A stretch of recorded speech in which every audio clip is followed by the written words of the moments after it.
বন্ধুরা, তোমরা সবাই প্রথম পর্ব দেখেছিলে। এখন থেকে শুরু হতে যাচ্ছে দ্বিতীয় পর্ব। সাধু বাবার কাছ থেকে বিদায় নিয়ে রাজু চলল সেই জাদুর গাছের উদ্দেশ্যে।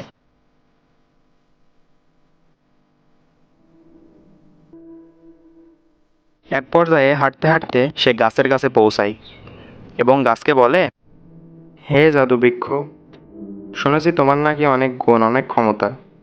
তুমি কি আমাকে সাহায্য করবে জাদু বৃক্ষ? দয়া করে সাড়া দাও তুমি। হে বালক, তুমি কেন আমার কাছে এসে ডাকাডাকি করছো? আমি খুবই বিপদে পড়ে তোমার কাছে এসেছি। আমাকে এক সাধু বাবা এখানে পাঠিয়েছে। আমি রাস্তায় মন খারাপ করে বসেছিলাম। আমার বাসায় অনেক সমস্যা, তাই আমি বাসা থেকে চলে এসেছি। এই জন্য সাধু বাবা আমাকে তোমার কাছে পাঠিয়েছে। তুমি দয়া করে কিছু আমাকে সাহায্য করো। আমার বাবা খুবই গরিব। তুমি আমার বাবার জন্য একটু কিছু দাও। আমার বাবার কষ্ট হয় খুব কাজ করতে। আমার বাবার যেন আর কষ্ট না হয় কাজ করতে, তুমি সেমন একটা কিছু করো। তোমার সকল কথা শুনে যা বুঝলাম, তুমি একজন সৎ বালক। আমি তোমাকে কে বল দিতে চাই, বলো তুমি কি নিবে? আমার তেমন কিছুই লাগবে না, শুধু আমার বাবার জন্য একটা কিছু দাও। আমার বাবার যেন কাজ করতে কষ্ট না হয়।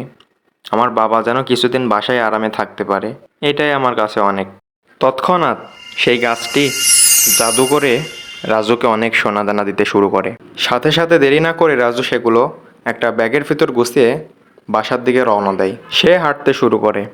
হাঁটতে হাঁটতে এক পর্যায়ে সে তার বাড়ির আঙিনায় চলে যায় এবং দেখতে পায় বারান্দায় তার বাবা তার জন্য অপেক্ষা করে বসে আছে। রাজু যাওয়ার পরে তার বাবা বলে, আরে বাপ, তুই কোথায় ছিলি?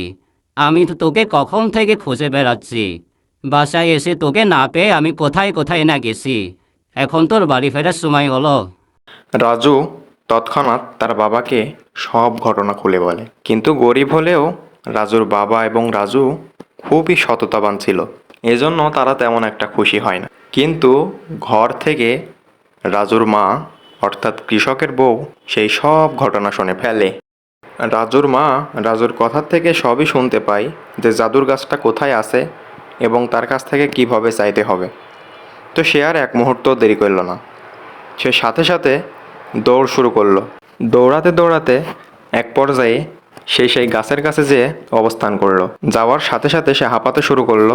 হাঁপাতে হাঁপাতে গাছকে বলল, এই গাছ, শোনাছি তোর নাকি অনেক ক্ষমতা। তুই নাকি মানুষকে অনেক কিছু দিয়ে থাকিস। আমার অনেক কিছু প্রয়োজন। তুই আমাকে একটা iPhone 16 Pro Max দে, আর আমার গায়ের অলংকার দে। আমার যা যা অলংকার লাগে তুই সব দে, আর টাকা পয়সা যত পারিস দে। আমি বড়লোক হয়ে যেতে চাই। আমি গ্রামের সবার থেকে বেশি বড়লোক হব। তুই আমাকে টাকা পয়সা দে। এমন লোভনীয় কথা গাছ শোনা মাত্রই কৃষকের বউকে পাখি বানিয়ে দিল। তো বন্ধুরা, এবার শিখন বলতো বুঝলে, কখনোই খারাপ কাজ এবং অতি লোভ মানুষকে ভালো ফলাফল দেয় না। তো তোমরা কখনোই লোভ করবে না এবং কারো সাথে খারাপ ব্যবহার করবে না। আর বন্ধুরা, যদি ভিডিওটি ভালো লেগে থাকে, গল্পটি যদি তোমাদের ভালো লাগে, অবশ্যই লাইক করবা এবং আমার চ্যানেলটি সাবস্ক্রাইব করে আমার নতুন নতুন ভিডিও দেখার জন্য তোমাদের বেল আইকনটি অন করে রাখবা।